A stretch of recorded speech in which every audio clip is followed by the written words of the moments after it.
आता एआय टेक्नॉलॉजीवरती आम्ही भारतामध्ये पहिल्यांदा ही संस्था काम करते. पहिल्यांदा आम्ही ऊसावरती काम केलं. एकदम सुंदर रिझल्ट मिळाले. म्हणजे ज्या क्षेत्रामध्ये एकरमध्ये साधारण 80-90 टन ऊस भरायचा, आज तिथे 125 टनापर्यंत 140 टनापर्यंत शेतकरी गेला, फक्त एआय टेक्नॉलॉजी. त्यानंतर महाराष्ट्रामध्ये बचत गटाची चळवळ शासन पातळीवर सुरू झाली आणि एकदम असे उत्साहाचं वातावरण सगळ्या महिलांमध्ये. बचत गट म्हणजे काय, तिथून सुरुवात. आणि मग सगळीकडे असे छान उत्साहाचं वातावरण. ग्रामीण भागातल्या वाडी वस्तीवरच्या महिला एकत्र यायला लागल्या 10-10च्या गटांनी. मग ती शासकीय पातळीवर होती, तोपर्यंत मी त्यामध्ये इन्व्हॉल्व नव्हते झाले. ह्या ज्या सगळ्या ग्रामीण महिलांना तुम्ही म्हणजे जेव्हा भीमथडीच्या ह्याच्यातनं त्या प्रोडक्ट ठेवायला वगैरे सुरुवात केलं, तर म्हणजे अशा कित्येक स्त्रिया असतील ना की ज्यांनी अगदी म्हणजे सुरुवातीपासून त्या आहेत आणि नंतर बघता बघता खूप छान केलं, त्यांना ह्याच्यातनं खूप काही मिळालं आणि आता त्या परत पण त्याच्यामध्ये काहीतरी इतरांना मदत करणं वगैरे असं, म्हणजे त्यांचं एक कॉन्फिडन्स लेवल खूप वेगळीच झाली. असं काही उदाहरणं आहेत? कंटिन्यू माझे महिला मेळावे चालू असतात. मी तासनतास महिलांशी बोलत असते. काही बाहेरच्या फॅकल्टी आम्ही बोलवतो की आत्मविश्वास डळू देऊ नका, काही झालं तरी. ऍक्च्युली शेतकरी म्हटलं ना की डोळ्यासमोर खरा पुरुष शेतकरीच येतो. पण मला सांगू सगळ्यात जास्त काम कोण करत असेल तर बाई करते. हो ना, त्याची बायको करते. पण दखल नाही घेतली जात, तिला ती मान्यता नाही. कोविड मध्ये करतीसवरती बाई जेव्हा गेली ना, त्यावेळेला मी त्या घरातल्या पुरुषांना 10 मोकलून रडताना मी बघितलं. बरोबर आहे. तर हा जो आपण म्हणतो की शेतीमध्ये आता काय पिकवायचंय हा निर्णय पुरुष घेतो, पण बाई घेते का? आता नाही, काही कुटुंबामध्ये एकत्र बसून हे करतात, पण निर्णय पुरुषच घेतो. अजूनही फार अगदीच बोटा मोजण्यात का आहे की दोघं एकत्र बसून निर्णय घेतात, पण राबायला तीच असते. अर्ली डिटेक्शन खूपच महत्त्वाचं. कारण माझ्या घरामध्ये माझी आई आणि माझी छोटी बहीण कॅन्सरने गेले असल्यामुळे मी खूप अवेअर असते. बरोबर. मला वाटतं की याच्यावर काम करायला पाहिजे आपण, कारण त्या वेदना आणि तो मृत्यू मी खूप जवळनं बघितले. आत्मचिंतन करायला मिळालं की काय परिस्थिती आहे आपल्या महाराष्ट्राची, आपल्या शाळेतल्या मुलींची. बऱ्याच वेळेला ग्रामीण भागातल्या मुलींना मासिक पाळी सुरू झाल्यानंतर शाळेमध्ये सुविधा नसल्यामुळे तिला घरी पाठवलं जातं. बरोबर. तुम्ही विचार करा की तिच्या आयुष्यातला पहिला पिरियड सुरू झालाय, ती गोंधळलेली आहे, अशा अवस्थेत तिला घरी पाठवलं जातं. त्यावेळेला तिची मानसिकता काय असते? पॅड्सच्या साठी ते अफोर्डेबल व्हावं, म्हणजे स्वस्त राहावं, किंवा म्हणजे काय त्याच्यासाठी करता? माझ्याकडे जे मशीन, त्यावेळेला ते मशीन माझ्या मुलाला रोहितला त्यावेळेला एका कंपनीने डोनेट केलं. आता मी एक मासिक पाळी 20 ते 21 रुपयांमध्ये करणं इतक्या स्वस्त ह्याच्यामध्ये मी नॅपकिन देते. तुम्ही शारदानगर संस्थेच्या मार्फत मुलींच्यासाठी शिक्षणासाठी खूप काम करता, तर मला असं विचारायचं की तुम्ही त्यांना म्हणजे एक नॉर्मल पदवीचं शिक्षण ह्याच्या व्यतिरिक्त स्किल बेस्ड आपण ज्याला म्हणतो की कौशल्याधारित शिक्षण, ते देण्यासाठी काय नेमकं हे करते? माझा नवरा त्याच्या बाबतीत खूप कडक आहे शिक्षणाच्या सगळ्या मॅनेजमेंट आणि ह्याच्यात, आणि खूप तत्वनिष्ठ ज्याला म्हणतो की जे ठरले त्याच पद्धतीने काम करण्याची जी त्यांची पद्धत आहे. त्यामुळे संस्था खूप शिस्तीत चाललेली आहे. कारण संस्था उभा करायचं फार सोपं आहे, पण चालवणं अवघड आहे. मुलींच्या बाबतीतली सुरक्षितता, 61,000 मुली आणि महिला बेपत्ता आहेत. त्यातल्या काही मुली आणि महिलांचा कुठेच हिशोब नाही, कुठेही त्यांचं थांगपत्ता नाहीये. तर तुम्ही काळजी काय घ्यायची? प्रेमात पडत असाल तर काय तुम्ही काळजी घ्यायची? कारण तिथूनच मुली गायब होतात. आपल्या भाकरी करू शकता का नाही, वांग भाकरी करू शकता का नाही. आणि मग महिला घरच्यांचा विरोध पत्करून कधी कधी आल्या माझ्या सोबत. आणि तुम्ही आता ह्या सगळ्या प्रवासातनं तुमच्या ज्या महिलांमधला असा काही फरक तुम्हाला जाणवला की त्यांना घरातनं पण त्यांच्याकडे बघण्याचा दृष्टिकोन घरातल्यांचा बदलल्यासारखा वाटतो तुम्हाला का?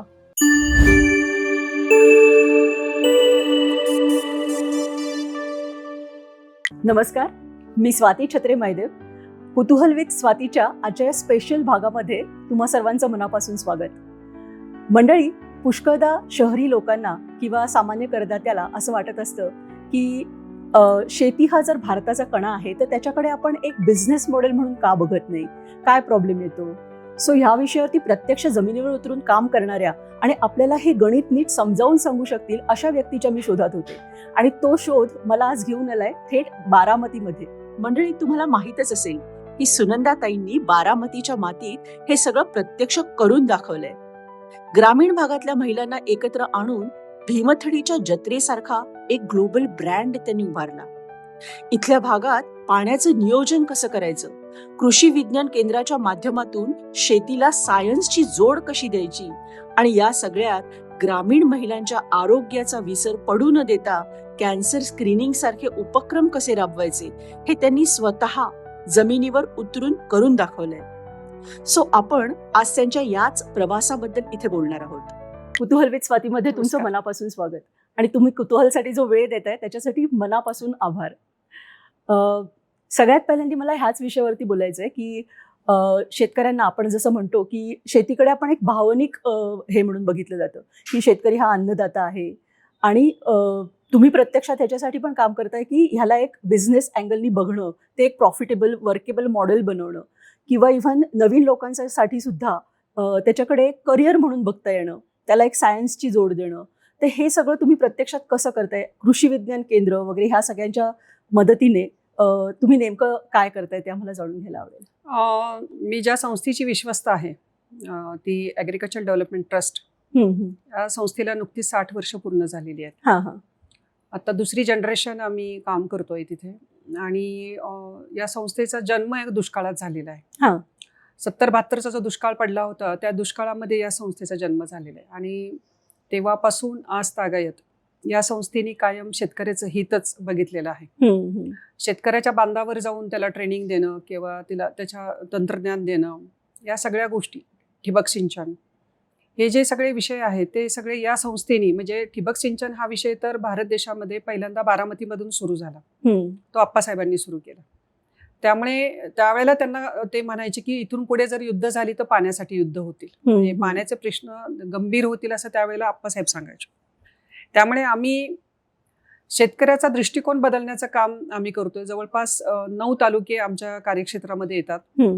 आणि टेक्नॉलॉजीमुळे जवळपास ऑनलाईन जो शेतकरी जोडला गेलेला आहे तो संपूर्ण भारतभरातून, ज्याच्या शेतामध्ये काही प्रॉब्लेम आहे, पिकावर काही अडचण आली तर तो डायरेक्ट कनेक्ट आपल्याशी होतो आणि तो प्रश्न विचारू शकतो की हा प्रॉब्लेम आहे तर मी काय करू. त्याला उत्तर आपण देतो इथून बारामतीतून.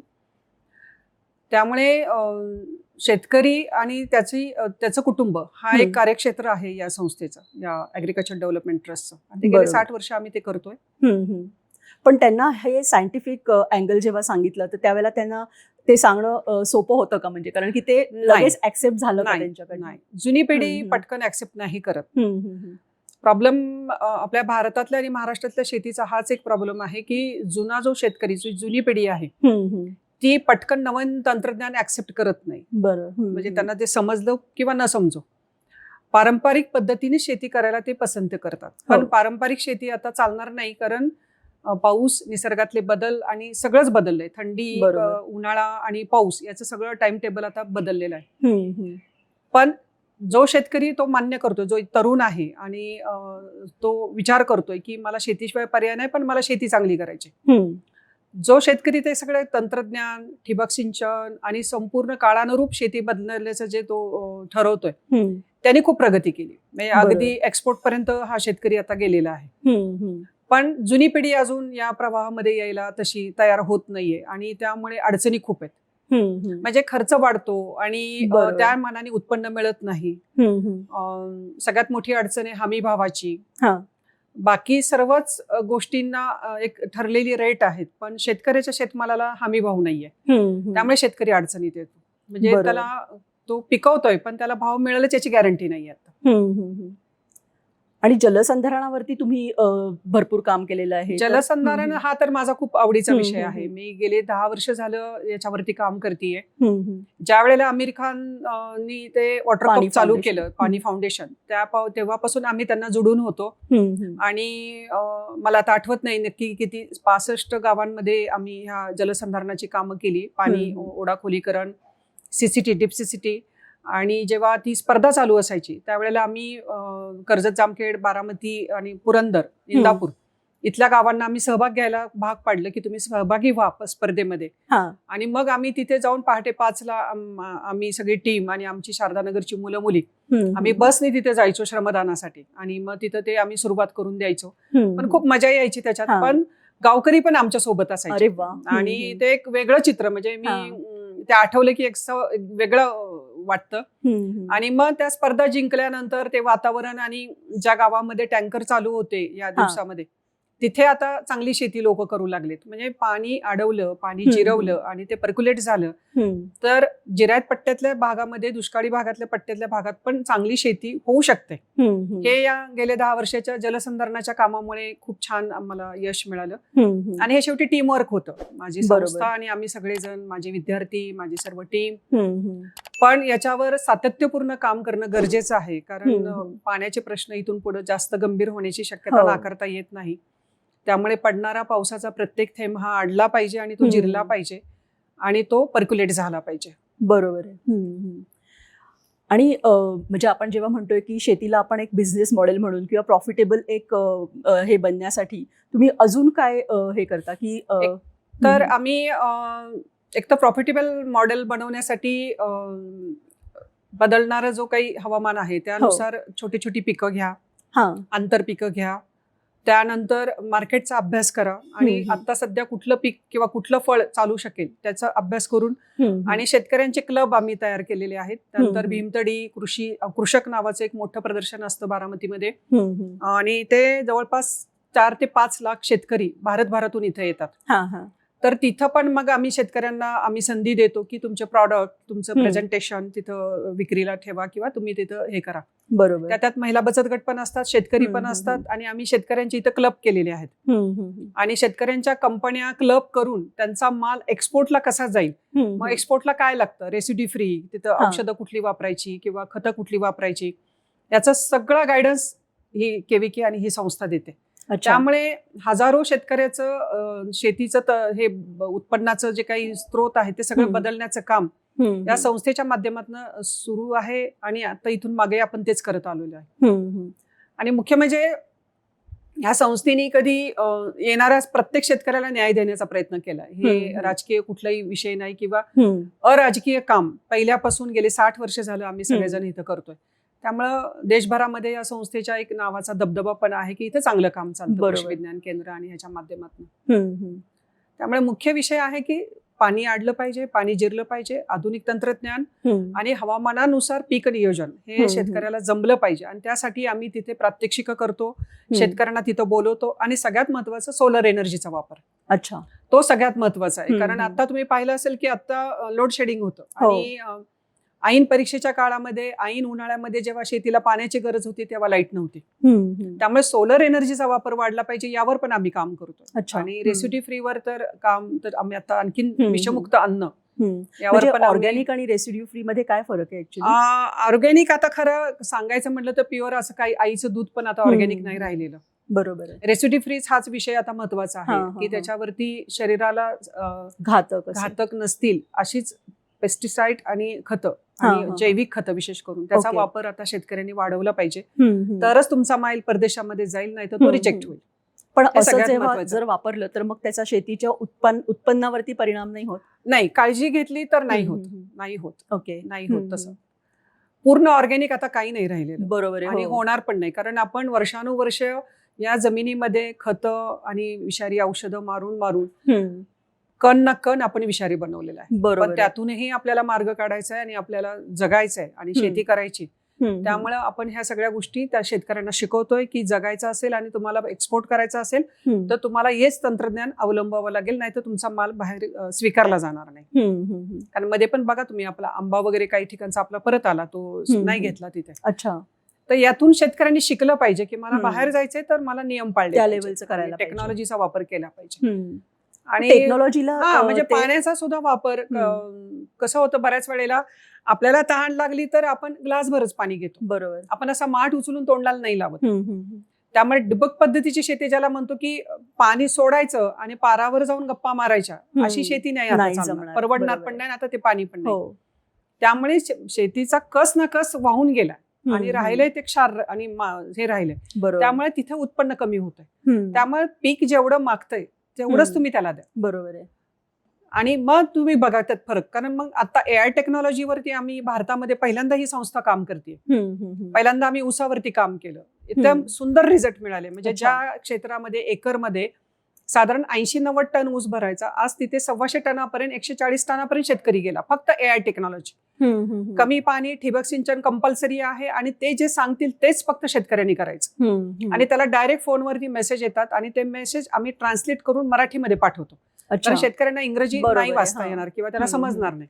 त्यामुळे माझी पण शेतीतला ऊस सगळा AI टेक्नॉलॉजीवरती चाललाय माझा. त्यामुळे माझा जो गडी आहे पाहतो त्याला पण मराठीतून मेसेज येतो.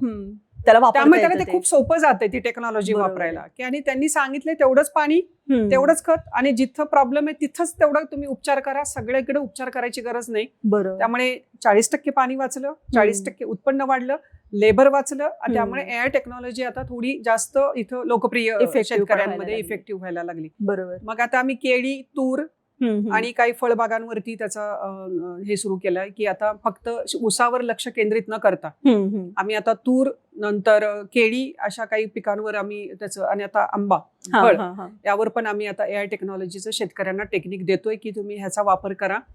पाणी कमी होणार आहे तर कमी पाण्यावर आपल्याला करायचं असेल तर AI टेक्नॉलॉजीचा स्वीकार करा. मग त्यांच्याकडून उत्स्फूर्त सहभाग येतोय. खूप छान. कारण त्यांना रिझल्ट दिसतोय ना.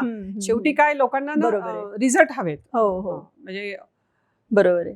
तुम्ही आता भीमथडी जत्रेच्या ह्याच्याबद्दल बोललात तर त्याचा मला सर्वात पहिल्यापासूनचा प्रवास सांगाल का? म्हणजे तुम्ही सगळ्या ग्रामीण महिलांना जेव्हा त्याच्यात सामील करून घेता तर त्या स्वतःहून त्याच्यात होतात का सामील, आणि त्यांच्या घरचे लोक त्यांना परमिशन देतात का? कसा तो बिझनेस त्या हे करतात? एकतर भीमथडीचा प्रवास म्हणजे 2004 साली मी संस्थेमध्ये ऍक्टिव्हली काम करायला सुरुवात केली मी ऍज अ ट्रस्टी म्हणून. त्यानंतर महाराष्ट्रामध्ये बचत गटाची चळवळ शासन पातळीवर सुरू झाली आणि एकदम असे उत्साहाचं वातावरण सगळ्या महिलांमध्ये. बचत गट म्हणजे काय, तिथून सुरुवात. आणि मग सगळीकडे असे छान उत्साहाचं वातावरण. ग्रामीण भागातल्या वाडी वस्तीवरच्या महिला एकत्र यायला लागल्या 10-10च्या गटांनी. मग ती शासकीय पातळीवर होती, तोपर्यंत मी त्यामध्ये इन्व्हॉल्व नव्हते झाले. आणि मला खूप छान वाटलं ते की अरे 10च्या गटांनी, 15च्या गटांनी महिलांना एकत्र येणं, पासबुक मेंटेन करणं, बँकेत जायचंय, व्यवसायावर चर्चा करायची आहे आणि शिक्षणाची अट नाहीये तिथे. त्यामुळे खूप उत्साहाचं वातावरण त्यावेळेला होतं महाराष्ट्रामध्ये. आणि मग मी त्यात उतरायचं ठरवलं आणि आम्ही संघटनामध्ये उतरलो. मग संघटन व्हायला लागलं, महिला काहीतरी करायला लागल्या, बोलायला लागल्या, व्यासपीठावरती यायला लागल्या.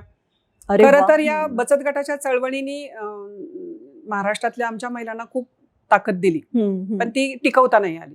अच्छा. आणि मग काहीतरी व्हायला लागलं तर मग हे बाहेर गेलं पाहिजे, मग याचं कुठेतरी प्रदर्शन झालं पाहिजे किंवा लोकांच्या समोर आलं पाहिजे.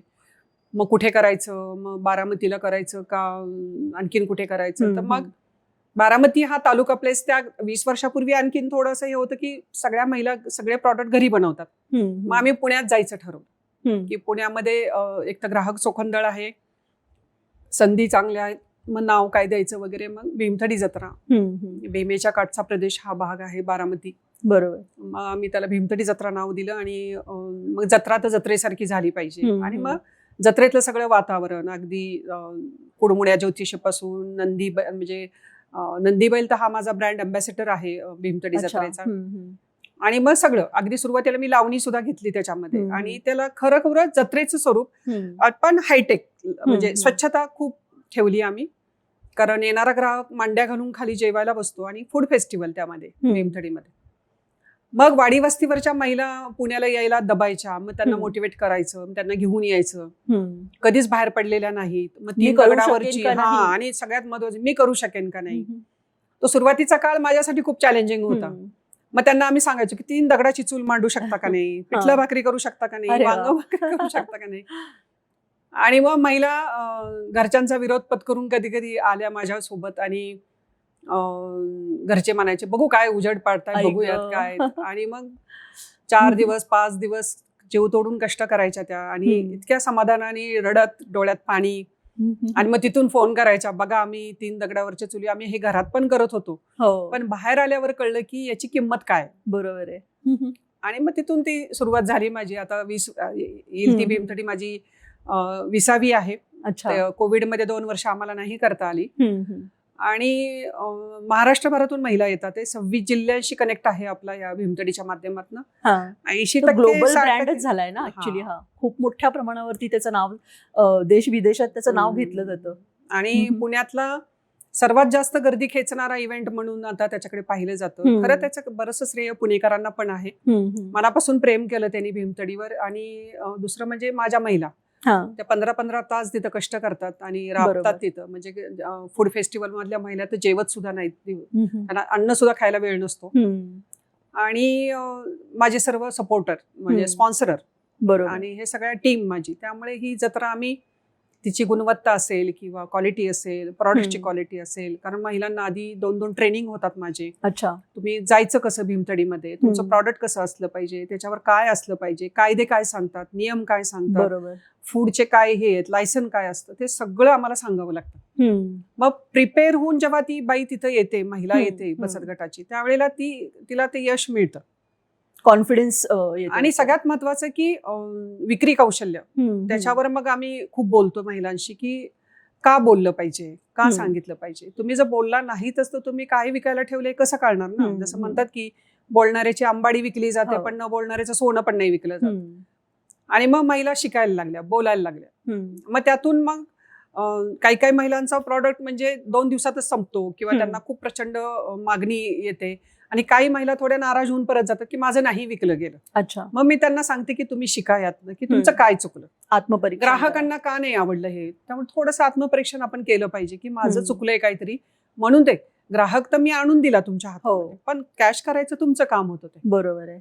अशा पद्धतीने 26 जिल्हे आणि 12 राज्य. त्यानंतर माझी मुलगी सई तिने सिलेक्ट दालन चालू केलं. आणि त्याच्यामध्ये हातमाग आणि हाताने केलेल्या वस्तू आणि नॅचरल कलर्स, नॅचरल हे सगळ्या गोष्टी घेऊन आम्ही एक वेगळं दालन तिथं चालू केले की ह्या लोकांना थोडं मोटिवेट करणं गरजेचं आहे. कारण आता हस्तकला आणि हातमाग हे थोडे कालबाह्य होत चाललेत. कारण एक वस्त्र तयार करायला, एखादी साडी तयार करायला 6 महिने, 4 महिने, 5 महिने लागतात. आणि ते कारागीर पूर्वी होते कारण त्यांच्यामध्ये पेशन्स होता. बरोबर. आता त्यांच्या मुलांमध्ये हा पेशन्स नाहीये. आता त्यांना पॉवरलूम आणि सगळं पटपट हवंय.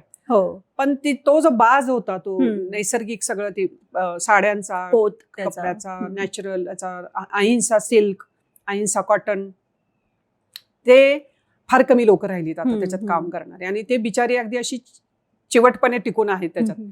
पण नवी पिढी थोडीशी त्यामध्ये थोडी नाही म्हणते कारण त्यांना आता सगळ्यांनाच आता स्पीडअप व्हायचंय. बरोबर. आणि मग ते दालनामध्ये मग 12 राज्य बदलून बदलून आम्ही तिथल्या एनजीओ असतात त्या एनजीओना आम्ही तिथे निमंत्रण करतो. त्याच्याबरोबर त्याच्या मागे हजारो महिलांचे हात त्या कामाला लागलेले असतात. ते पण आमचं सिलेक्ट दालन चांगलं चाललेलं आहे. आणि त्यामुळे 20 वर्षाचा हा जो प्रवास आहे यामध्ये हजारो महिलांना उभं करायचं काम भीमतडी जत्रेने केलं. आत्मविश्वास देण्याचं काम भीमतडी जत्रेने केलं. आणि पुणेकरांना एक वेगळी हे दिली आम्ही की तुमच्या घरामध्ये लागणाऱ्या ज्या काही किचन मधल्या वस्तू आहेत त्या सगळ्या तुम्ही इथून घ्याव्यात आणि आमच्या महिलांना बळ द्यावं. बरोबर. हा एक मेसेज पण जातोय. आणि दरवेळेला भीमतडीमध्ये एक आम्ही सोशल ऍक्टिव्हिटी पण राबवतो. अच्छा. म्हणजे अगदी सुरुवातीच्या काळामध्ये मुलगी वाचली पाहिजे, मुलगी शिकली पाहिजे, त्यानंतर ट्रॅफिकचे नियम, त्यानंतर अनेक ज्या काही समस्या दिसतात समाजामध्ये त्याच्यावर आम्ही कायम प्रदूषण, पोल्युशन यावर कायम भीमतडीने लोकांना प्रबोधनपर काही ना काहीतरी प्रेझेंटेशन तिथं आम्ही दिलेलं आहे. कारण तो आमचा विषय. आणि कापडी पिशव्या, प्लास्टिक वापरू नका, कापडी पिशव्या घेऊन या, आम्हाला सहकार्य करा, प्लास्टिकला विरोध करा. मग महिलांना ओला कचरा, सुका कचरा, भीमतडी मधल्या महिलांना पण आम्ही सेपरेट, हे सगळे जे काही नियम आहेत, शिस्त आहे, ते मात्र आम्ही भीमतडीमध्ये प्रदर्शनामध्ये पाळतो. त्यामुळं म्हणजे नुसतंच स्वतःला पुढे जायचं असं नाही, सगळ्या समाजाला व्यवस्थित जर आपण म्हणतोय की ऑर्गॅनिक किंवा रेसिड्यू फ्री करायचं तर आपल्यापासूनच त्याची सगळ्याचीच प्रत्येक गोष्टीत सुरुवात झाली पाहिजे. म्हणजे आपण बोलून उपयोग नाही, आपण आपल्यामध्ये पण डोकावलं पाहिजे की माझ्याकडनं हे होतंय का. बरोबर आहे. अगदी माझ्या घरी सुद्धा आता तुम्ही मागे गेला तर तिथं माझा ओल्या कचऱ्याचा बेड आहे की तिथं मी गांडूळ खत तयार करते. बरोबर. त्यामुळे मला ते आवडतं, शिस्त आवडते, स्वच्छता आवडते.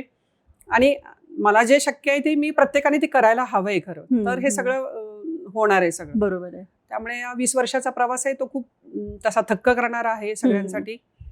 आणि मला नव्हतं वाटलं की मी 20 वर्ष मी कम्प्लीट करेन भीमतडीची. म्हणजे मला वाटलं 10 वर्ष 5 वर्ष चालेल सगळं हे सगळं. पण आहे, सगळ्यांनी मिळून छान त्याला हे दिलं. एवढी मोठी गोष्ट आहे, बापरे. आणि खूप छान वाटतंय मला की प्रामाणिकपणे केलं. म्हणजे मी त्यावेळेला भीमतडी जत्रेमध्ये उद्घाटन झाल्यापासून ते समारोप होईपर्यंत मी जवळपास 15-15 तास मी भीमतडीमध्ये उभी असते. बापरे. म्हणजे कधी कधी मला तब्येत ठीक नव्हती, माझ्या पायाला माझं ऑपरेशन पण आणि ह्याचे इतकेच हे होतं, तरी पण मी भीमतडीतनं कुठे बाजूला नाही झाले. त्यामुळे तो एक वावर, प्रत्येक स्टॉलवर जाणं, महिलांना अडचणी विचारणं, कसं चाललंय, विक्री होतीये का, काही अडचण आहे का, हा जो एक टच आहे ना. आणि माझी जी टीम आहे ना, त्या प्रत्येक टीम मधल्या व्यक्तीला वाटतं की ही माझी भीमतडी आहे, आणि महिलांना पण. त्यामुळे तो एक आपलेपणा जो आमच्यामध्ये बिल्डअप झालेला ना, त्यामुळे तो एक वेगळं, त्याचं ते पण एक यशाचं कारण आहे खरं त्याचं. आणि पुणेकरांचा प्रतिसाद. आणि मग आम्ही पुणेकरांचे फीडबॅक पण घेतो जत्रेमध्ये. हल्ली आम्ही शेतकऱ्यांना इन्व्हॉल्व्ह केले, रेसिडी फ्री काम करणाऱ्या शेतकऱ्यांची हळद, फळं आणि काही त्यांची शेतीशी रिलेटेड काही डाळी वगैरे, त्या पण आता आम्ही भीमतडीमध्ये आणायला सुरुवात केली आहे. आणि त्या पण लोकांना हव्या आहेत, कारण हे मिळणं हल्ली खूपच दुरापास्त झालेलं आहे खरं तर. त्यामुळे असं व्याप्ती वाढतीये भीमतडी जत्रेची. त्यात शेतकरी इन्व्हॉल्व्ह केलाय, बाहेरची राज्य, त्याच्यामध्ये हस्तकला आणि हातमाग हे आम्ही इन्क्लूड केलंय, आणि बचत गट. असं सगळ्यांना एकत्र घेऊन आम्ही पुणेकरांच्या ज्या गरजा आहेत आणि त्यांना काय हवंय त्याचा विचार करून आता ही भीमतडी जत्रा, आम्ही आता 20वी भीमतडी जत्रा येत्या डिसेंबरमध्ये आम्ही ती करतोय. असं वाटतंय की पाऊस पडेल आणि पाण्याचं समाधानकारक चित्र जर असेल तर होईल. कदाचित एल निनोचा काही झाला तरच काही अडचण येऊ शकते नियोजनामध्ये, पण होईल चांगली भीमतडी जत्रा. बरोबर. ह्या ज्या सगळ्या ग्रामीण महिलांना तुम्ही म्हणजे जेव्हा भीमतडीच्या ह्याच्यातनं त्या प्रोडक्ट ठेवायला वगैरे सुरुवात केलं, तर म्हणजे अशा कित्येक स्त्रिया असतील ना की ज्यांनी अगदी म्हणजे सुरुवातीपासून त्या आहेत आणि नंतर बघता बघता खूप छान केलं, त्यांना ह्याच्यातनं खूप काही मिळालं, आणि आता त्या परत पण त्याच्यामध्ये काहीतरी इतरांना मदत करणं वगैरे असं, म्हणजे त्यांचं एक कॉन्फिडन्स लेवल खूप वेगळीच झाली. असं काही उदाहरणं आहेत का? खूप उदाहरण आहेत. म्हणजे त्याच्यातलंच एक संतकृपा बचत गट आहे, तो साताऱ्याचा आहे. तो एक 8-10 वर्षापूर्वी भीमतडीमध्ये आला, तेव्हा शून्य होता, काही नव्हतं. अच्छा. आणि मला वाटतं लोणचं काहीतरी घेऊन आले होते ते, आणि त्यानंतर विक्री झाली त्यांची, जे आणलं त्याची विक्री झाली. त्यातून जे त्यांनी उभारी घेतली ते आत्ता त्यांना मला वाटतं एक 8 ते 10 कोटीची उलाढाल आहे आता त्या कंपनीची. आणि माझ्याच बचत गटांच्या महिलांना, म्हणजे पुरंदर आणि बारामतीचा जो नीरा सोमेश्वरचा भाग आहे, तिथल्या 400 महिलांना त्यांनी काम दिले हाताला. बापरे. म्हणजे सांडगे तोडायचं काम, मिरची निवडायचं काम. अक्षरशः पुरंदर मधल्या ज्या थकलेल्या महिला आहेत वृद्ध, तिथे ट्रकनी मिरची जाते, त्यांची उतरून घेतली जाते. त्या महिला सगळ्या मिरची निवडून, देठ आणि मिरची ते त्या ट्रकमध्ये भरून पाठवतात आणि त्यांच्या अकाउंटला पैसे जमा होतात. इतक्या बारीक लेवलला तो संतकृपा आमच्या महिलांना सपोर्ट करतोय. अशा प्रकारे एक महिला उभी राहिली की ती असंख्य महिलांच्या हाताला रोजगार देते, असा तो एक हे आहे. अशा खूप महिला उभ्या राहिलेल्या आहेत त्यातनी, की त्यांनी एक आली आणि तिने 10 जणींना 15 जणींना असंख्य लोकांना त्यांनी हाताला काम दिलेलं आहे, रोजगार दिलेला आहे. बरोबर आहे. आपला हेतू तोच होता. मी आता जरी भीमतडीमध्ये यायचं असेल ना, मी तिला विचारते तू काय करतेस, तू किती महिलांच्या हाताला काम दिले. हा माझा एक नियम आहे की तू तेवढं सांग, तू गटात नसलीस तरी चालेल मला, पण तू महिला उद्योजक आहे ना, तू किती महिलांच्या हाताला काम दिले तेवढं मला सांग, मग मी तुला जागा देते, मी तुला सपोर्ट करते. महिला हा माझा मुख्य कार्याचं हे आहे, कार्यक्षेत्राचं माझं मुख्य हे आहे की तिच्यावर माझा फोकस आहे की ती सक्षम झाली पाहिजे आणि निकोप राहिली पाहिजे. त्यासाठी आरोग्याच्या आम्ही खूप काळजी घेतो. आता कॅन्सरचं आम्ही स्क्रीनिंगचे कॅम्प सुरू करतोय. आणि सगळ्यात महत्वाचा निर्णय आम्ही ह्या वर्षी घेतला तो 5,000 महिलांचा, मी माझ्या बचत गटांच्या शारदा महिला संघाच्या ज्या महिला माझ्याशी कनेक्टेड आहेत अशा 5,000 महिलांचा आम्ही आरोग्याचा विमा आता उतरवला. आणि त्यासाठी 30 लाख रुपयाचं मी त्याच्यामध्ये आर्थिक नियोजन करून या 5,000 महिलांना त्यांच्या हेल्थसाठी कुठे काही इश्यू आले त्यांना संपूर्ण इन्शुरन्स कंपनी त्यांना सपोर्ट करणार आहे. हे पहिल्यांदा घडतंय, कारण महिला बचत गटांचा असा विमा वगैरे असा कुणी उतरवलेला नाही आणि घरामध्ये पण कुणी असं उतरवत नाही. अजून ग्रामीणला, शहरामध्ये उतरवला जातो. त्यामुळे तिला तो एक बेनिफिट हेल्थसाठी, दवाखान्याची बिलं, हॉस्पिटलची बिलं, एखादी सर्जरी किंवा आकस्मित काही घराला आग लागली किंवा ऍक्सिडेंट, तिचा पाय गेला तर 5 लाखापर्यंत मदत तिला मिळू शकते. अशा काही प्रोव्हिजन आम्ही आता ह्या 5,000 महिलांसाठी केलेली आहे. हा एक मोठा निर्णय होता माझा हम्म. आणि तो आम्ही आता नुकताच करून महिलांना आम्ही त्याची सुविधा पण द्यायला सुरुवात केलेली आहे. त्यामुळं आणि काय होतंय, कॉन्फिडन्स लेवल कमी आहे आमची महिलांची, तिथं बरोबर. सतत काम करावं लागतं. कंटिन्यू माझे महिला मेळावे चालू असतात, मी तासन तास महिलांशी बोलत असते, काही बाहेरच्या फॅकल्टी आम्ही बोलवतो की आत्मविश्वास डळू देऊ नका, काही झालं तरी. थोडंसं काहीतरी येतं, मग घरातनं काहीतरी बोललं जातं आणि मग ती खूप नाराज होते की नको, घरातले खूप वाईट बोलतात किंवा असं होतं. त्यामुळे हा त्यांचा तो कॉन्फिडन्स डळू देऊ नये यासाठी मग आम्हाला सतर्क राहावं लागतं. आता परवा पण आम्ही 5 तारखेला मोठा मेळावा लावलाय, त्यामुळे महिलांशी सतत बोलावं लागतं की कॉन्फिडन्स त्यांचा घाबरू नका, घाबरू नका, उभ्या राहा, कारण शेवटी करतीसावरती तीच आहे. बरोबर आहे. करणारी तीच आहे, म्हणजे शेती असली तर तीच काम करते. ऍक्च्युली शेतकरी म्हटलं ना की डोळ्यासमोर खरा पुरुष शेतकरीच येतो. पण मला सांगू सगळ्यात जास्त काम कोण करत असेल तर बाई करते. हो ना, त्याची बायको करते, पण दखल नाही घेतली जात, तिला ती मान्यता नाही मिळत. त्यामुळे आम्ही आता ती मान्यता पण द्यायचा विचार करतो की नाही, तू पण शेतकरी आहेस. आणि मेजॉरिटी कसं असतं, संसार असतो त्याच्यामध्ये पुरुष खूप काटकसरीचा विचार नाही करत, मग ती शेती असो काही असो, पण बाई त्यातून पण विचार निगुतीने सगळं करते. त्यामुळे मग तिचा निर्णय खूप महत्वाचा असतो. तिची मॅनेजमेंट खूप महत्वाची असते. मग ती गाईचं असेल, कोंबड्यांचं असेल, शेतीचा विषय असेल, दिवसभर उपाशी राहील, पण ती बरोबर तेवढे ती खुरपण करून ते सगळं आवरावरी करूनच ती घराकडे येईल. परत घरात येऊन स्वस्त बसायचं नाहीये, परत चूल पेटवायची आहे, मुलांचं बघायचं आहे, स्वयंपाक करायचा आहे, रांधायचे, ह्या सगळ्या गोष्टी ती करताना कुठेही त्याची दखल अजून जेवढी घेतली जात नाही. बरोबर, ते तुझं कामच आहे आणि ते तुलाच करायचंय. या पलीकडे काही हे नाहीये, त्याचं मला जास्त वाईट वाटतं. अरे हो, ती राबतीये ना तुझ्यासाठी.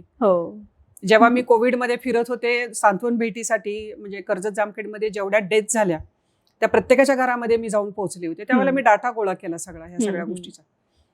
आणि त्यावेळेला काही काही कुटुंबामध्ये महिला राहिलीच नाही. ओ बाप रे, म्हणजे जन्म होऊ द्यायचा नाही वगैरे. नाही, कोविडमध्ये करतीसवरती बाई जेव्हा गेली ना, त्यावेळेला मी त्या घरातल्या पुरुषांना 10 मोकलून रडताना मी बघितलं. बरोबर आहे. होते तोपर्यंत ग्रँटेड घेता तुम्ही, पण गेल्यानंतर कळलं की अरे ती काय करत होती, किती आपलं त्याच्या वाचून अडतंय. बरोबर, सगळं वगैरे सगळं हॉरिबल. म्हणजे ते इतकं ते विचार करायला लावणारं होतं की मग असं का होतं की आहे तोपर्यंत तिला रिस्पेक्ट का नाही मिळत आहे, बरोबर आहे, गेल्यानंतरच तिची किंमत का कळतीये. हा विषय खूप आहे. त्यामुळे मला नेहमी वाटतं की घरामध्ये तुम्ही रिस्पेक्ट द्या, ती करतीये, तिला जितकं शक्य आहे तेवढं ती राबतीये तुमच्यासाठी. ती गटाच्या माध्यमातून असेल, पण गटात जरी आली तरी तिला कुटुंबाच्या जबाबदाऱ्या नाही ना संपलेल्या तिच्या. हो बरोबर आहे, ते तिला करायचंच आहे. शहरामध्ये घरामध्ये नोकर चाकर काम सगळं असतं चांगल्या घरामध्ये, पण ग्रामीणला सगळं तिलाच करावं लागतं, सगळं तिलाच. हा जो आपण म्हणतो की शेतीमध्ये आता काय पिकवायचंय हा निर्णय पुरुष घेतो, पण बाई घेते का आता? नाही, काही कुटुंबामध्ये एकत्र बसून हे करतात, पण निर्णय पुरुषच घेतो. अजूनही फार अगदीच बोटा मोजण्यात का आहे की दोघं एकत्र बसून निर्णय घेतात, पण राबायला तीच असते. बरोबर, खुरपण करणं, तण काढणं किंवा इतर गोष्टी, राखण असेल, पिकाची राखण, मग त्या ज्वारीची राखण करावी लागते, बाजरीची राखण करावी लागते. आता त्याला नवीन टेक्नॉलॉजी आली त्यात, पण पूर्वी बाईच असायची तिथे गोफण फिरवायला.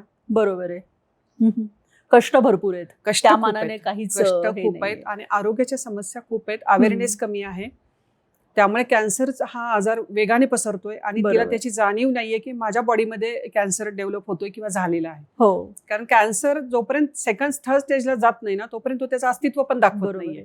तो अर्ली डिटेक्शन खूपच महत्त्वाचं. कारण माझ्या घरामध्ये माझी आई आणि माझी छोटी बहीण कॅन्सरने गेले असल्यामुळे मी खूप अवेअर असते. आणि मला वाटतं की याच्यावर काम करायला पाहिजे आपण, कारण त्या वेदना आणि तो मृत्यू मी खूप जवळनं बघितलेला. त्यामुळे मला जास्त त्याच्यावरती काम करायचंय की आपल्याला जितकं जमल तेवढं ह्या महिलांना जागं करणं आणि तपासणी करण्यासाठी त्यांना प्रवृत्त करणं. सोनोग्राफी असेल, मॅमोग्राफी असेल आणि ब्लड टेस्ट असतील, तर ते आता आम्ही सतत करतोय. आम्ही ते मागे लागतोय महिलांच्या, स्त्रियांच्या. आणि भीती पण खूप आहे हो याची की डिटेक्ट झाला तर काय. अगं हो ना, पण डिटेक्ट झाला तर तू वाचू तरी शकते. बरोबर आहे, पण नाहीच तू बघितलं तर मृत्यूशिवाय पर्यायच नाही ना काही. बरोबर. इव्हन पाळीच्या ह्याच्यावरती सुद्धा खूप म्हणजे अंधश्रद्धापासून हायजीन नीट नसणं त्याची जाणीव नसणं, ह्या पण खूप गोष्टी आहेत ना. त्याच्यावरती पण तुम्ही मला पारंपरिक गोष्टी वापरायच्या, पण ते पण मासिक पाळीमध्ये जेव्हा मी अभियान चालू केलं होतं त्यावेळेला शाळांमधनं आम्ही सुरू केलं. म्हणजे चौथी पाचवी, तिसरी चौथी पाचवीच्या मुलींना बॅड टच गुड टच, कारण सेक्सुअल अब्यूज मध्ये आपण पाहत असाल की सगळ्यात जास्त मुली घरामध्ये सुरक्षित नाहीयेत. बरोबर, घरातलीच लोक ह्या मुलींना अब्यूज करतात किंवा त्यांचा वेगळ्या पद्धतीने त्यांना त्रास देत असतात, आणि ह्या दबावामुळे मुली सांगत नाहीत. म्हणजे कुणी असतील घरातले नातेवाईक, हा एक खूप भयानक प्रकार आता चालू आहे सगळीकडे.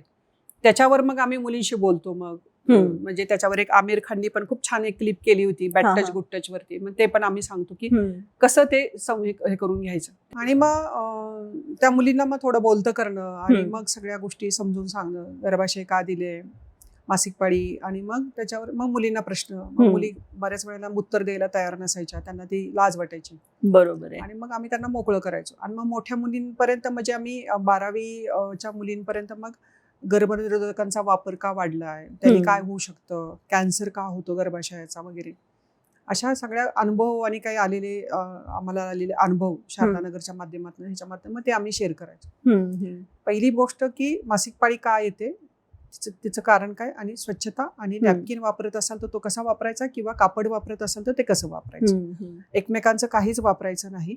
आणि काय बारीक बारीक काही लक्षणं दिसली तर डॉक्टरकडे लगेच जायचं. अशा का गोष्टी, आणि हे कशासाठी करायचं, तर आपल्या हेल्थसाठी करायचं. आणि गर्भाशय आपल्या पोटामध्ये राहणं का गरजेचं आहे, तर कारण स्त्रीचं सगळं मानसिक आरोग्य, हार्मोन्स आणि हे सगळं फक्त गर्भाशय तुमचं कंट्रोल करत असतं.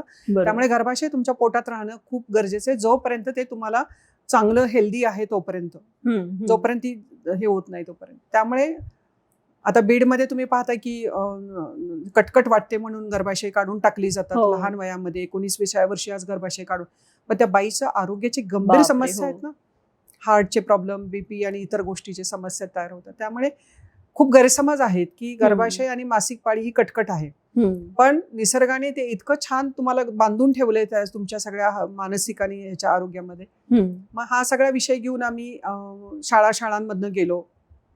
शाळामध्ये जाताना मग थोडी माझा स्वभाव आहे की आजूबाजूचं निरीक्षण, कंपाऊंड कसं आहे, टॉयलेट आहेत का नाही, पाण्याची व्यवस्था आहे का नाही वगैरे. मग त्याचं मी रजिस्टर करून ठेवलं की कुठल्या तालुक्यात, कुठल्या गावामध्ये काही अडचणी होत्या आणि काय प्रश्न होते.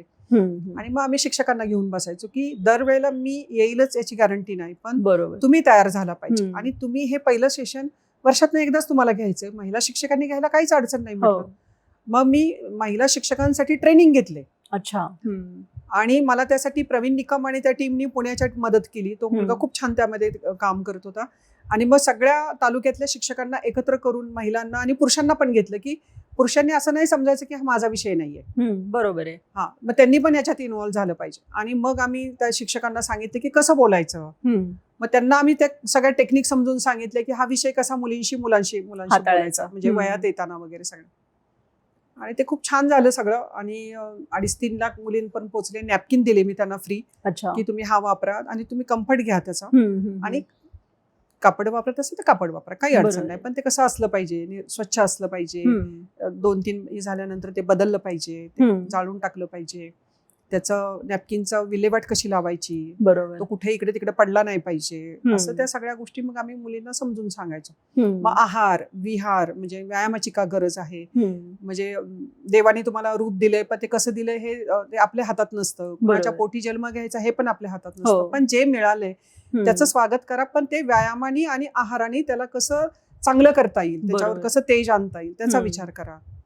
आणि मग खूप बोलायचो आम्ही, अगदी शॅम्पू कुठले वापरायचे ह्याच्यापासून. माझी एक मैत्रीण सविता माझ्या सोबत होती, ती पण खूप गोष्टी बोलायची की काही मुलींनी कसं नाव कमावलं, खूप गरीब परिस्थितीतनं, आदिवासी ह्याच्यातनं मुली कुठल्या कुठल्या लेवलला गेल्या, गोल्ड मेडल आपल्या देशासाठी कसे आणले, अशा सगळ्या गोष्टी मग आम्ही मुलींना की बाबा तुम्ही पण कुठे कमी नाहीये, सगळं आहे. काही नसलेल्या मुलींनी एवढं केलं तर तुमच्याकडे सगळं आहे, असं मग तो सगळा उपक्रम आम्ही घेतला, मोटिवेट करायचं. आता परत एकदा सुरू करायचं माझ्या डोक्यात की आता त्याला मध्ये गॅप, आता कोविड नंतर 4-5 वर्ष झाली तर आता आपण सुरू करूया, कारण एकदा बोललं की मुली त्या कंटिन्यू राहतात शाळेमध्ये. त्यामुळे तो एक विषय मला खूप भावला घेताना मला खूप हे झालं आणि मला खूप आत्मचिंतन करायला मिळालं की काय परिस्थिती आहे आपल्या महाराष्ट्राची, आपल्या शाळेतल्या मुलींची. बऱ्याच वेळेला ग्रामीण भागातल्या मुलींना मासिक पाळी सुरू झाल्यानंतर शाळेमध्ये सुविधा नसल्यामुळे तिला घरी पाठवलं जातं. बरोबर. तुम्ही विचार करा की तिच्या आयुष्यातला पहिला पिरियड सुरू झालाय, ती गोंधळलेली आहे, अशा अवस्थेत तिला घरी पाठवलं जातं. त्यावेळेला तिची मानसिकता काय असेल? मग त्या सुविधा शाळेत असल्या पाहिजेत. नॅपकिन असलं पाहिजे किंवा एखादी मायाळू शिक्षिका असली पाहिजे की तिने त्या लेकराला समजून सांगितलं पाहिजे की काही नाही, घाबरू नको, हे फक्त घे आणि कंटिन्यू कर. नैसर्गिक गोष्ट आहे. मग तुम्ही खेळू शकता. त्या सगळ्या गोष्टी मग आम्ही म्हणजे एखादा गायनाक डॉक्टर कसं समजून सांगतो तसं सगळं आम्ही तो कार्यक्रम राबवला. बरोबर. आणि मला छान त्याच्यामध्ये यश पण मिळालं आणि एक मला आनंद मिळाला की माझ्याकडे जे आहे ते मला पूर्णत्वाने देता आलं ह्या मुलींना. माझं कामच आहे, कारण माझी संस्था आहे, शैक्षणिक संस्था. जे माझ्या मुलींसाठी मी इथं करतेय 7,000 मुलींसाठी, तेच मी तिकडे तालुक्यातल्या सगळ्या 2-3 तालुक्यात 4 तालुक्यातल्या मुलींसाठी आम्ही तो उपक्रम राबवला. पण तुम्ही जेव्हा ते सुरू केलं त्यावेळेला म्हणजे तिथे ही स्वच्छता वगैरे आपण म्हणतो ती कितपत प्रमाणात होती? म्हणजे सगळ्या नाही, काही शाळांमध्ये सुविधा होत्या, पण काही शाळांमध्ये टॉयलेट पण नव्हते. होते ते पण मर्यादित होते आणि होते ते स्वच्छ नव्हते. त्यामुळे काही मला जाणवलं काही ठिकाणी की मुली पाणी पित नव्हत्या. तर मी विचारलं पाणी का नाही पित? तर म्हणजे पालक सांगायचे. काही वेळेला आई यायची, काही आईंना आम्ही निमंत्रण करायचो थोडक्या, पण यायच्या आई. पण मुली पाणी पित नाही का? तर वॉशरूमला जायला नको, कारण वॉशरूम स्वच्छ नाही आहेत. त्यामुळे डिहायड्रेट मुली व्हायच्या, कारण पाणीच नाही प्यायचं, कारण वॉशरूमला जायला नको. अरे बापरे. कारण सुविधा नाही किंवा आहे ती सुविधा स्वच्छ नाहीये. बापरे, हे खूपच हे म्हणजे खूपच चिंतेची बाब आहे. म्हणजे हा मुली असो किंवा मुलं असो, पण बेसिक सुविधाच अगोदर नाही. तर ही सुविधा शाळेनी, कोणीतरी एनजीओनी, गव्हर्नमेंटनी खरं याच्यात लक्ष घालून ह्या सुविधा, बेसिक सुविधा तुम्ही द्यायला पाहिजे शाळांना. स्वच्छ पिण्याचं पाणी, टॉयलेट, मुलींसाठी खास रूम, तिला काही झालं तर तिला एक प्रायव्हसी असणारी रूम असावी. गर्ल्स रूम म्हणतो ज्याला, लेडीज रूम म्हणतो, ती असायला पाहिजे शाळेमध्ये. पण तसं काही दिसलं नाही मला कुठे, फार कमी शाळांमध्ये. पॅड्सच्या साठी ते अफोर्डेबल व्हावं, म्हणजे स्वस्त राहावं, किंवा म्हणजे काय त्याच्यासाठी करता नाही. आता माझ्याकडे जे मशीन, त्यावेळेला ते मशीन माझ्या मुलाला, रोहितला, त्यावेळेला एका कंपनीने डोनेट केलं.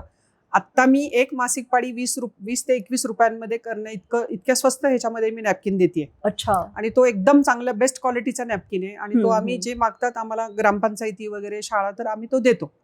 तोच नॅपकिन मी मुलींना दिला की तुम्ही बाहेर 50 आणि 60 आणि 75 रुपयापर्यंत आता नॅपकिन आहेत. म्हणजे एक मासिक पाळीसाठीचा जो खर्च आहे, ज्याला जे अफोर्ड होईल ते घेतात, ज्याला जे परवडेल तसं.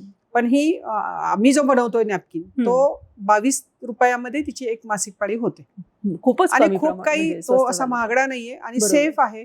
त्यांनी रॅश वगैरे किंवा कधी कधी अलर्जी सारखं होतं, तशा कुठल्याही गोष्टी होत नाही. तर त्यात वापरणारं मटेरियल एकदम हेल्दी आणि चांगलं वापरतो आपण.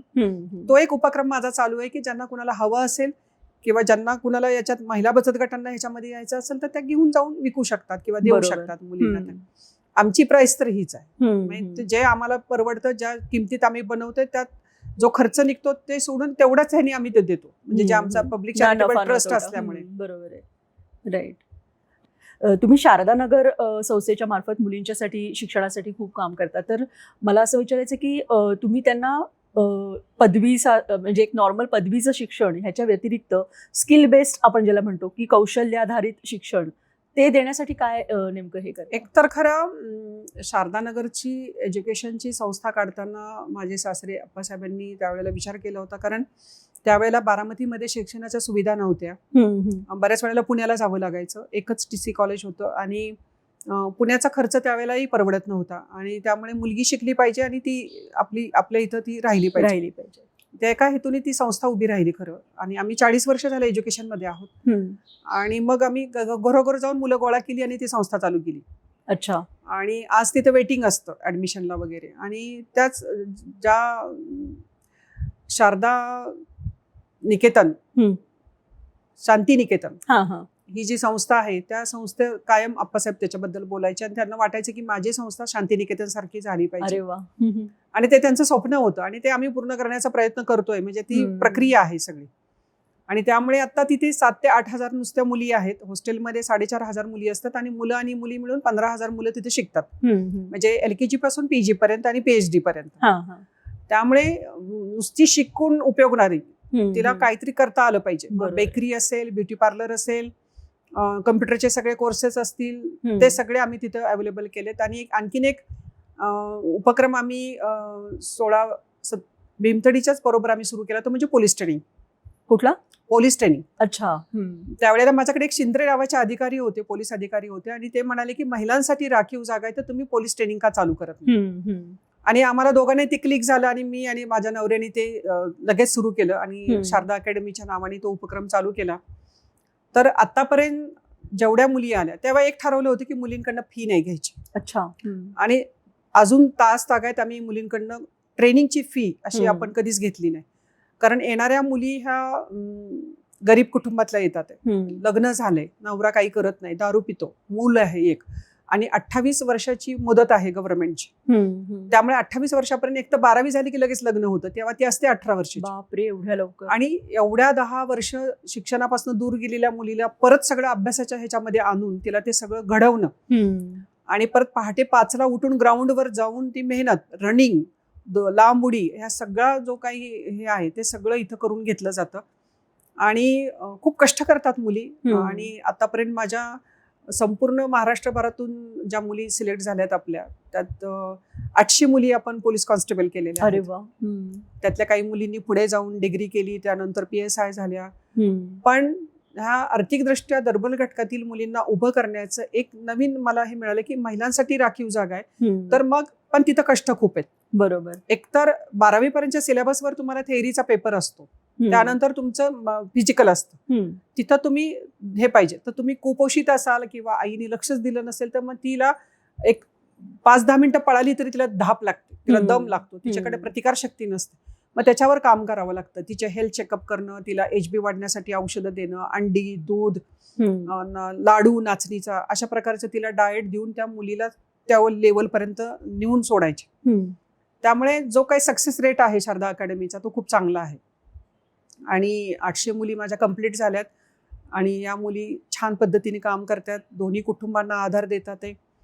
आणि खूप प्रतिकूल परिस्थितीतल्या मुली आहेत ह्या सगळ्या. आणि मला समाधान आहे की ह्या सगळ्या मुलींना आम्ही 2 वेळची भाकरी देण्याचं काम केलंय. पण ती एक मुलगी एका कुटुंबाला नाही तर 2 कुटुंबाला जगवायचं काम करते. बरोबर आहे.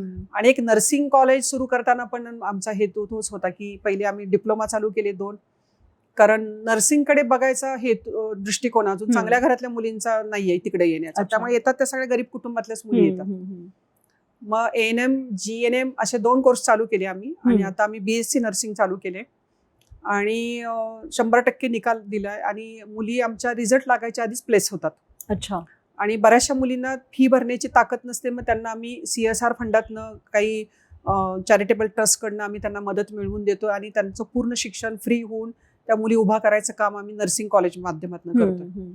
त्यामुळे हे 2 कोर्स तर असे आहेत की गरीब कुटुंबातल्या, आर्थिकदृष्ट्या दुर्बल घटकातल्या पण कष्ट करणाऱ्या मुलींसाठी खूप चांगल्या संधी आहेत की त्या उभ्या राहू शकतात. आणि आता लगेच 45,000 रुपये पगार आहे कॉन्स्टेबलला. अरे वा. 42-45 खूप मोठी संधी. 12वी झाल्यानंतर हे कुठंच नाही मिळत. बरोबर आहे. हो. आणि खूप चांगले 2 उपक्रम आम्ही चालू केलेत की जे ह्या आर्थिकदृष्ट्या दुर्बल घटकातील मुलींना उभं करायचं काम या माध्यमातून चाललेलं आहे. आणि शिक्षणाचा धंदा होऊ नाही दिला आपण. बरोबर. बाकीकडे शिक्षण म्हणलं की तो बिझनेस होतो, धंदा होतो, तसं इथं खूप क्वालिटीचं काम करतोय. कारण येणारा घटकच आमचा मूळ ग्रामीण शेतमजूर आणि शेतकऱ्यांचा येतोय आमच्याकडे. त्यामुळे ती आमची जबाबदारी वाढते की मुलांना छान मिळालं पाहिजे, त्यांचं सगळं काहीतरी त्यांनी बाहेर जाऊन करावं. त्यामुळं मुलगी शिकली पाहिजे ह्याच हेतूने त्यावेळेला अप्पासाहेबांनी ते सुरू केलं. आणि आता ते खूप छान पद्धतीने चाललंय. आता 15,000 मुलं मुली आहेत. वेगवेगळे कोर्सेस आहेत, फार्मसीचे सगळे कोर्सेस आहेत. आणखीन एक मेडिकलचा आणखीन एक कोर्स आता आम्हाला मिळाला, तो पण देशभरातून मुलं तिथं आलेली आहेत. अच्छा. BSc ॲग्री आणि MSc असं सगळं तिथं चाललेलं आहे. तिथं पण खूप चांगलं मेरिट लागतं BSc ॲग्रीच्या ऍडमिशनला. त्यामुळं चांगलं चाललंय, स्टाफ चांगला आहे, काम चांगलं होतंय तिथं. पण वेळ द्यावा लागतो मॅनेजमेंटला. विशेष करून माझा नवरा त्याच्या बाबतीत खूप कडक आहे शिक्षणाच्या सगळ्या मॅनेजमेंट आणि ह्याच्यात. आणि खूप तत्वनिष्ठ त्याला म्हणतो की जे ठरलंय त्याच पद्धतीने काम करण्याची एक त्यांची पद्धत आहे. त्यामुळे संस्था खूप शिस्तीत चाललेली आहे. कारण संस्था उभा करायचं फार सोपं आहे, पण चालवणं अवघड आहे. बरोबर. कारण आपल्या विचाराची माणसं, शिक्षक, प्राध्यापक, इतर सगळा स्टाफ यांना सगळं आपल्या ह्याच्यामध्ये आणणं खूप अवघड असतं. पण त्यासाठी खूप वेळ पण द्यावा लागतो, संस्थेला वेळ द्यावा लागतो. त्यामुळे मूळ उद्देश होता मुलगी शिकली पाहिजे. आता मुलं पण आहेत आणि कोएड पण आपण सुरू केलेलं आहे आणि मग त्यातूनच मग हे सगळं माझं पुढं महिलांचं वगैरे सुरू झालं. पण केंद्रबिंदू माझा महिलाच आहे, मुलगी आणि महिला. बरोबर आहे. त्यांच्यासाठी आम्ही मुलींसाठी काही प्रबोधनपर आम्ही लेक्चर घेतो. मी स्वतः मुलींशी बोलते. आता बाहेर काय घडते, आता मध्ये घडलेला खराब प्रकरण असेल, मुलींच्या बाबतीतली सुरक्षितता, 61,000 मुली आणि महिला बेपत्ता आहेत. त्यातल्या काही मुली आणि महिलांचा कुठेच हिशोब नाही, कुठेही त्यांचा थांगपत्ता नाहीये. तर तुम्ही काळजी काय घ्यायची, प्रेमात पडत असाल तर काय तुम्ही काळजी घ्यायची, कारण तिथूनच मुली गायब होतात. बरोबर. आणि मुलींना कळतच नाहीये काय. यावर मग आमचे असतात ड्रग्जवर 3-3 तासाचं सेशन आम्ही मुलांसाठी घेतो आणि त्याला आम्हाला अवचटांची जी संस्था आहे पुण्याची ती आम्हाला मदत करते. आणि खरंच जे ड्रग ऍडिक्ट होते आणि त्यातून जे बाहेर आलेत तीच लोक मुलांशी बोलायला येतात. आणि 3-3 तासाचे सेशन आम्ही टीनेजर मुलांना घेतो की हे किती वाईट आहे आणि ते काही करायचं आपल्याला, त्याचे दुष्परिणाम काय आहेत शरीरावरती, त्याच्यावर आम्ही बोलतो. सेक्स एज्युकेशनवर आम्ही मन मोकळेपणाने मुलं आणि मुलींना एकत्र घेऊन बसतो. त्यामुळे जे शाळेमध्ये, माध्यमिक शाळेमध्ये जे बाहेरच्या शाळांमध्ये तुम्हाला वातावरण दिसतं ते इथं दिसणार नाही तुम्हाला. तो एक निकोप मोकळेपणा जो म्हणतो आपण तो तिथे आम्ही ठेवण्याचा प्रयत्न करतोय की ते नातं, मैत्री कशी असावी आणि ह्याच्यामध्ये कुठं थांबायचंय आणि कुठं पुढे जायचं आणि काय करायचं. शिक्षणासाठी आलंय तर शिक्षणाला वेळ द्या. बरोबर. ज्या गोष्टीला अजून आयुष्य पडलेलं आहे, करायचंय आपल्याला सगळं, पण मिक्सन करू नका. म्हणजे एका वेळेला अनेक गोष्टी करायचा प्रयत्न केला तर मग कुठेच त्याला यश नाही मिळत. हे मग आम्ही मुलांना सांगतो. बरोबर आहे. आता ह्या सगळ्या महिलांबद्दल तुम्ही जेव्हा म्हणता त्यांना डिजिटल क्रांतीमध्ये तुम्ही कसं सामावून, म्हणजे त्यांना डिजिटल शिक्षण देणं, कारण त्यांना व्यवसाय करायचा म्हटल्यावरती त्याचं मार्केटिंग करणं हे सगळं आहे. MSCITचं ट्रेनिंग आणि तुम्हाला बघायची म्हणजे कोविडमध्ये हे सगळ्यात जास्त चांगलं झालं आम्हाला. ऑनलाईन मार्केटिंग हा जो विषय आहे, मोबाईलचा वापर, ऑनलाईन, ह्या महिलांना आम्ही शिकायला भाग पाडलं की नाही तुम्हाला ह्याच्याशिवाय पर्यायच नाही आता का, कारण मुलंच ऑनलाईन शिकत होती. बरोबर आहे. त्यामुळं हे कोविडनी शिकवलं सगळ्यांना ऑनलाईन आणि ह्या सगळ्या प्रक्रिया. आणि आम्ही MSCITचं महिलांना सांगतो शिकायचं, ट्रेनिंग पण देतोय आपण. त्यामुळं ते सोपं झालं मला. आणि त्या ज्या शिकलेल्या 12वी झालेल्या मुली आहेत, महिला आहेत, त्या करतात त्या सगळं, ते होत आहे. आणि आता ऑनलाईनच मार्केटिंग चांगलं चाललंय. आता म्हणजे तुम्ही कुठेही गेला तरी तुम्हाला दुकानात जाऊन करण्यापेक्षा आता हल्ली ऑनलाईन सगळंच ऑनलाईन चाललंय. बरोबर. त्यामुळे महिला करतात. बचत गटाच्या महिला पण ऑनलाईन ह्याचा सिस्टीमचा वापर करतात, आहे मोबाईलचा ह्याचा वापर. आणि मुलींना स्वसंरक्षणासाठी म्हणून पण तुम्ही काही खास प्रयत्न करता? हा, हे एकतर हे सगळे लेक्चर्स आणि इतर काही गोष्टी पण आम्ही मुलींना शिकवतो तिथं, की स्वतःची काळजी कशी घ्यायची, बाहेर जाताना काय काळजी घ्यायची, ह्या सगळ्या गोष्टी. तर माझा तो विषयच आहे तो ह्याच्यामध्ये. म्हणजे ह्या मासिक पाळीच्या अभियानामध्ये हे पण मी मुलींना सांगते काळजी काय घ्यायची. बरोबर आहे. स्वसंरक्षणाचं ओळखायचं कसं की धोका आपल्या जवळ आलाय, मग आपण तिथून पळून जायचं का, काय करायचं, त्याची काळजी काय घ्यायची, ह्या सगळ्या गोष्टी. बरोबर आहे. तुम्ही आता ह्या सगळ्या प्रवासातनं तुमच्या ज्या महिलांमधला असा काही फरक तुम्हाला जाणवला की त्यांना घरातनं पण त्यांच्याकडे बघण्याचा दृष्टिकोन घरातल्यांचा बदलल्यासारखा वाटतो तुम्हाला का? एकतर या संस्थेला 60 वर्ष झाल्यामुळे या संस्थेवरती लोकांचा खूप विश्वास आहे. त्यामुळं मी काहीतरी करते किंवा ही संस्था काहीतरी करते, त्यामुळे घरच्यांचा पूर्ण पाठिंबा असतो की वहिनी सांगतात आहे ना, संस्था तुम्हाला बोलवती ना तर तुम्ही जावा. बरोबर आहे. माझ्या कुठल्याही कार्यक्रमाला 2,000-2,500 महिला अगदी आरामात उपस्थित असतात. माझा जागतिक महिला दिनाचा कार्यक्रम पण एक वेगळा अभिनव असतो. तो एक विश्वास आहे संस्थेचा. 60 वर्ष, 5 दशकं या संस्थेच्या आधीच्या पिढीने पण कामं केलेली आहेत. बरोबर. तो एक विश्वास निर्माण केलाय की आम्ही जे करू ते तुमच्या भल्यासाठी करू. त्यामुळे महिलांमध्ये खूप चांगले बदल झाले, स्मार्ट झाल्यात, बोलायला लागल्यात, मार्केटिंग चांगलं करायला लागल्यात, प्रॉडक्टचं पॅकिंग चांगलं आकर्षक पद्धतीने मनाने करायला लागल्यात. त्याच्यावर एक्सपायरी डेट असली पाहिजे, त्यातले घटक असले पाहिजेत, कारण आता हे तर तुम्हाला करावंच लागेल. पण हे पूर्वीपेक्षा आता महिला जास्त स्मार्टली करतात आणि ते मला खूप चांगलं त्याचं समाधान पण आहे की महिला चांगल्या शिकायला लागल्यात. आणि हे सारखं आमचं बोलणं चालू आहे, कंटिन्युअसली प्रक्रिया चालू आहे. कारण ह्या सगळ्या इकडच्या 20,000 महिला, तिकडच्या 17,000 महिलांपर्यंत सगळं पोचवायचं आणि बोलायचं हे सातत्यपूर्ण चालतं. त्याच्यासाठी सेपरेट टीम काम करते. बरोबर.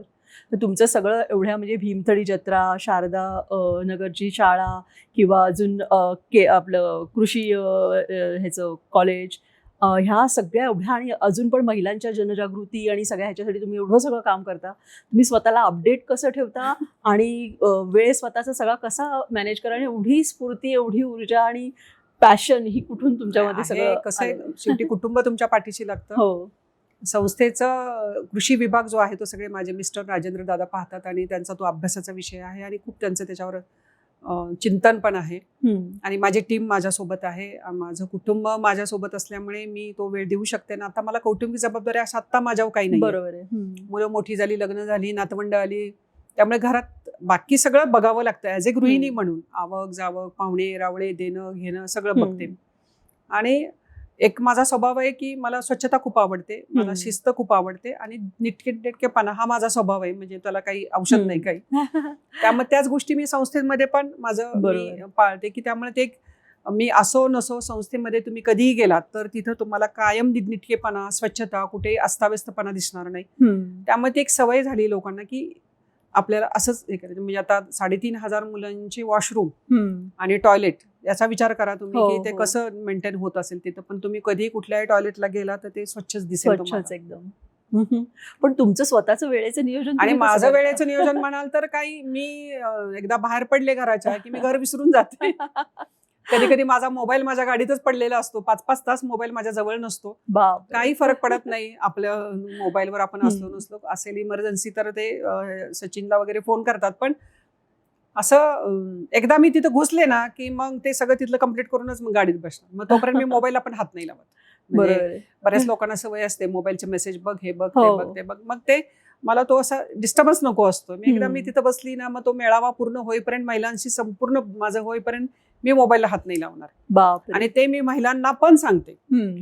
हे सगळ्या गोष्टी ज्या माझ्या लाईफ मधल्या जे काही आहे ना ते सगळं महिलांना सांगते, तर चांगलं काहीतरी घडेल, उभं राहील. खूप आहारी जाऊ नका ह्याच्या मोबाईलच्या आणि ह्याच्या, आणि मुलांकडे दुर्लक्ष करू नका. हा पण माझा महिलांशी बोलताना खूप विषय महत्वाचा असतो. नाहीतर मुलं जन्माला घालू नका. बरोबर आहे. ते कधी कधी माझं खूप स्पष्ट बोलणं असतं, पण ते नजरेमध्ये कळतं महिलांच्या की हो आपण मुलांकडे लक्ष दिलं पाहिजे. त्यामुळे आहे टाइम टेबल असतं माझं. साधारण एक सकाळी उठल्यानंतर प्राणायाम, थोडासा स्ट्रेचिंग, एक सर्जरीमध्ये झाल्यामुळे, आणि डाएट खूप कंट्रोलमध्ये आणलंय, सगळं नॅचरल आणि थोडंसं ह्या गोष्टी बदलल्या. कारण आता 60 ओलांडल्यानंतर काळजी घेणं गरजेचं आहे, कारण काम तर करायचं आहे आपल्याला. बरोबर आहे. त्यामुळे काही बंधनं पण आहेत मी माझ्यावर घातली आहेत. खाण्यापिण्याची डब्बा माझ्या सोबत असतो. आता मी शाळेमध्ये जात होते तरी माझा डब्बा, नाश्ता वगैरे सगळे डबे, मला बाहेर हॉटेलिंग वगैरे करायला फार कमी वेळ येते की मी जातच नाही ते.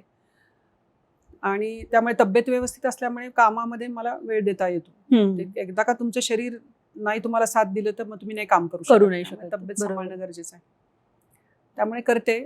आणि आहेत माझे सासरे आप्पासाहेब, त्यांचे संस्कार आहे, त्यांनी केलेलं काम मी खूप जवळनं बघितलंय. आता त्यांच्या 2 बहिणी, माई आत्या, एन.डी. पाटलांच्या मिसेस, त्या आता 85 आहेत आणि कोल्हापूरला त्या एकट्या राहतात आणि शिक्षण संस्थेची शाळा चालवतात. 35% हृदय चालतं त्यांचं फक्त. अच्छा. दुसऱ्या मीनात्या, म्हणजे हीच घरातलीच माझ्या पुढे खूप मोठे आदर्श आहेत की आज 80 ओलांडून सुद्धा या महिला इतका मनापासून प्रामाणिकपणे या संस्थेसाठी काम करत राहील, शिक्षण संस्थेसाठी. हे माझ्यासाठी खूप मोटिवेशनल आहे. त्यामुळे ही सगळी माणसं माझ्यासाठी एक हे आहे की एक माइलस्टोन आहे की मला त्याच ह्यानी काम करायचे, न थकून जाता ह्याच्या पद्धतीने काम. प्रताप काका आता 83 कंप्लीट झाले तरी पण काम करतात, ते तब्येत साथ देत नाही. शरद काका, मग हे सगळी जी लोक आहेत ना, ही सगळी लोक माझ्यासाठी कुठं ना कुठेतरी हे की नाही थकून जाता, काम करत राहा. बरोबर. आणि या बघते हे सगळं आहे की त्या काळामध्ये अहिल्यादेवी असतील, सावित्रीबाई असतील, म्हणजे मला नेहमी अहिल्यादेवी होळकरांचं कायम आश्चर्य वाटतं की त्या काळामध्ये कुठलीही टेक्नॉलॉजी नसताना, घर पूर्ण डिस्टर्ब झालं असताना, नवरा नसताना, मुलं नसताना, फक्त सासरा खंबीरपणे उभा राहिला आणि या बाईनी आज काय करून ठेवलं, एवढं समाजकारण केलं. सोपं नव्हतं ते त्यांच्यासाठी. बरोबर आहे. म्हणजे खूप मोठं काम आहे हे सगळं. सावित्रीबाईंचं जसं एज्युकेशन मधलं काम आहे सगळं ते. म्हणजे एवढी प्रतिकूलता असताना त्या काळामध्ये या महिलांनी एवढा मोठा इतिहास घडवला, तर आपल्याला काहीच अवघड नाहीये. सगळं आहे आपल्यासाठी, करू शकतो आपण. बरोबर. मला नेहमी तुम्ही शेवटचा जो प्रश्न आहे तुमचा की काय मला सांगायचंय तुम्हाला, तर हम्म. प्रत्येक कुटुंबामध्ये घरामध्ये ग्रॅज्युएट मुली आणि सुना आहेत. कोणी डॉक्टर आहे, कोणी वकील आहे, खूप शिकलाय तुम्ही, पण तुम्हाला शिकवताना तुमच्या आई वडिलांनी काहीतरी हेतू ठेवून तुम्हाला शिक्षण दिलेलं आहे. त्यावेळेला ऍडमिशनला पण खूप त्रास झाला असेल, तर या ज्ञानाचा उपयोग तुम्ही या समाजातल्या या घटकांसाठी झाला पाहिजे. बरोबर आहे. म्हणजे तुम्ही वकील असाल तर मुलींना कायद्याचं ज्ञान सांगा, तुम्ही डॉक्टर असाल तर मुलींना तुम्ही ह्या सगळ्या गायण्यात काय प्रॉब्लेम आहे त्याचं ज्ञान द्या. तुम्ही 15 दिवसातनं 2 तास वेळ काढा. बरोबर. आणि बोला त्यांच्याशी. आणि शेवटचा मुद्दा म्हणजे पर्यावरण, जो माझ्या आवडीचा विषय आहे. आता मला आठवत नाही मी किती झाडं लावलीत. जसा मला समजते तसं मी वृक्ष लागवडी करत आलेली. माझ्या जी गावं मी दत्तक घेतली होती त्या गावांमध्ये, आणि माझ्या नवऱ्याचा जेव्हा 61 झाली त्यावेळेला 61,000 झाडं आम्ही दिली होती, देशी वृक्ष दिले होते. ती झाडं म्हणजे जवळपास काही लाखांमध्ये झाडं आपण लावायचा प्रयत्न केला, आणि ती जगली पाहिजेत ह्याच्यासाठी पण आमचा आग्रह असतो. म्हणजे कर्जत जामखेडला पण आम्ही खूप झाडं लावलीत, आणि ती बऱ्यापैकी 60-70% झाडं जगलीत आता ते. त्यामुळं हा एक आमचा हे आहे की आमच्या कुटुंबामध्ये की झाड लावायचं आणि ते जगलं पाहिजे याकडे कटाक्षानं बघायचं. बरोबर. त्यामुळे तो एक माझा आवडीचा, जलसंधारणाबरोबर वृक्ष लागवड हा एक माझा खूप जवळचा विषय आहे. तर आता एक छोटासा विरंगुळा म्हणून आपण एक रॅपिड फायर घेतोय. म्हणजे मी तुम्हाला 2 पर्याय सांगेन, त्यातला पटकन सुचेल तो एक पर्याय तुम्ही निवडायचा आहे. शेतीत जास्त महत्वाचं काय आहे, पारंपरिक अनुभव की आधुनिक सायन्स? आधुनिक सायन्स. अच्छा. ग्रामीण महिलांसाठी पहिली गरज काय, उच्च शिक्षण की हक्काचा रोजगार? हक्काचा रोजगार. जलसंधारणाचा उत्तम मार्ग कोणता, मोठे बंधारे बांधणं की ठिबक सिंचन वापरणं? तसं बघायला गेलं तर दोन्ही पर्याय एकमेकाला हे आहेत. बंधारे बांधून पाणी साठलं पाहिजे, पण ठिबकने त्याचा वापर झाला पाहिजे. ओके. पण ठिबक सिंचन खूप महत्वाचं आहे. आरोग्याबाबत मोठी अडचण कोणती, पैशांची कमतरता की जनजागृतीचा अभाव? जनजागृतीचा अभाव. तुमचा यशाचा मूळ मंत्र काय आहे, प्रचंड कठोर परिश्रम की नियोजनबद्ध स्मार्ट वर्क? नियोजनबद्ध स्मार्ट वर्क. तुमच्या मते डिजिटल साक्षरता काय आहे, चैनीची गोष्ट की आजची काळाची गरज? आजची काळाची गरज. हवामान बदलाचा सामना करताना कोणाची भूमिका मोठी, सरकारची धोरणं की लोकांची चळवळ? लोकांची चळवळ. शेतीपूरक व्यवसायात जास्त प्रॉफिट कशामध्ये आहे, दुग्ध व्यवसाय की फूड प्रोसेसिंग? प्रोसेसिंग मध्ये आता जास्त चांगलं मार्केट आहे. प्रक्रिया उद्योग. ओके. मग ते फळांचे असतील, दुधाचे असतील, कुठलाही असेल तर त्या प्रक्रिया झाली पाहिजे आणि त्याचं मार्केटिंग चांगलं पाहिजे. त्यामुळे प्रक्रिया उद्योगाला चांगलं दिवस आहेत, फक्त ते जमलं पाहिजे आणि ते केलं पाहिजे. ओके. नवीन पिढीला तुमचा काय संदेश असेल, कामात खूप धीर धरणं की सतत नवीन प्रयोग करत राहणं? सतत नवीन प्रयोग करत कुठंतरी स्थिर तर झालं पाहिजे त्यांना. त्यामुळे आणि शेतीकडे एक इंडस्ट्री म्हणून बघा. शेतीकडे पारंपरिक शेती म्हणून न बघता एक इंडस्ट्री म्हणून जर तुम्ही पाहिली आणि त्या पद्धतीने शेती केली तर शेती हमखास देते, कारण मी स्वतः शेतकरी आहे. बरोबर. आणि शेवटचा प्रश्न आहे रॅपिड फायर मधला, की राजकारण का समाजकारण? पूर्ण समाजकारण. पूर्णपणे समाजकारण. असं हे सगळं जे जे भावतं त्याच्यावरती, जे जे आवडतं त्याच्यावरती आता हे माझा प्रवास चालू आहे आणि मी काम करतीये. महिला, जलसंधारण, वृक्ष लागवडी, महिलांचे सगळेच विषय आले त्याच्यात, हेल्थ वगैरे सगळं आलं. जोपर्यंत तब्येत व्यवस्थित आहे, त्याची काय इच्छा आहे तोपर्यंत ते काम करत राहायचं. असंच भरपूर वर्ष हे कार्य तुमच्या हातनं घडत राहो खरोखर. आणि तुम्ही मला खरंच खूप छान वाटलं बोलून. माझ्या मनात अनेक ज्या काही शंका होत्या, प्रश्न होते, त्याची खूप मला अतिशय सविस्तर आणि छान मनापासून तुम्ही उत्तरं दिलीत आणि त्याच्यामुळे मला खरंच छान वाटलं. मला वाटतं प्रेक्षकांना सुद्धा त्यांच्या मनातल्या अनेक शंकांचं उत्तर मिळालेलं असेल. आणि आजचा एपिसोड तुम्हाला कसा वाटला ते नक्की सांगा. सुनंदाताई, तुम्ही खास हा जो वेळ दिलात आमच्यासाठी त्याच्याबद्दल खरंच मनापासून आभार.